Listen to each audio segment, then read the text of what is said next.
Alam mo, sasabihin na masarap na pakiramdam ang pagmumotor ng long ride. Yung tipong pagsakay mo pa lang ng motor, pagpapaandar ng engine, may mararamdaman ka ng kakaibang saya. Dahil kapag nagmumotor ka na sa mahabang biyahe, talagang nakakawala ng stress at ma-appreciate mo pa ang ganda ng mundo. Yung tipong habang nagmumotor ka, masasabi mo na lang sa sarili mo na, wow, ang sarap palang mabuhay. Ang ganda pala ng mundo. Lalo na kapag ang patakbo mo ay chill lang. I-enjoy mo lang talaga ang moment. Madami kasi tayo kanya-kanyang problema sa buhay eh. Pero pag alam mo, sasabihin na masarap na pakiramdam ang pagmumotor ng long ride.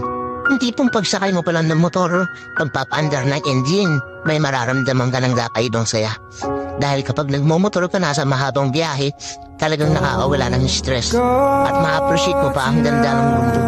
Yung tipong habang nagmumotor ka, masasabi mo na lang sa sarili mo na, wow, ang sarap palang mabuhay. Ang ganda pala ng mundo. Lalo na kapag ang patakbo mo ay chill lang. I-enjoy mo lang talaga ang moment. Madami kasi tayo kanya-kanyang problema sa buhay eh. Pero pag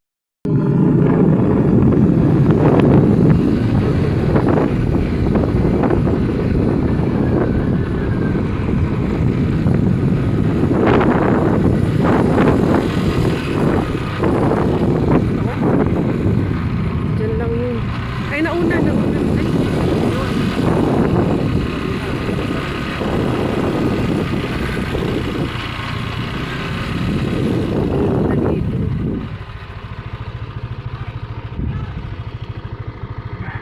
Buhay ko, akala ko wala ng kwenta ang buhay ko, pero sa'yo ay nagkakulay ito.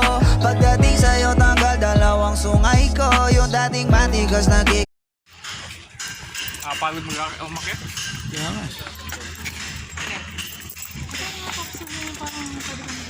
Kaya maganda pa rin kasi.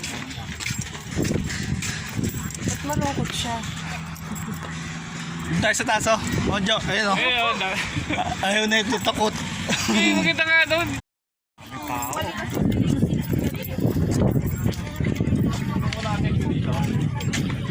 Manakil ka dito. Oh. Ito pa lang. Yan pa lang. Ayaw kasi nga, divide pag ginagawa. Cottage nga to, no? Ba't malungkot ang beshi namin? Ayun na eh. Hey! Kala nyo kayo lang pumasyal ha? Kami rin. Hindi na kaya ng binti. Guys, ayun guys. Ba, ang tawag dito? Monte, ano? Nandito kami ngayon sa, ano?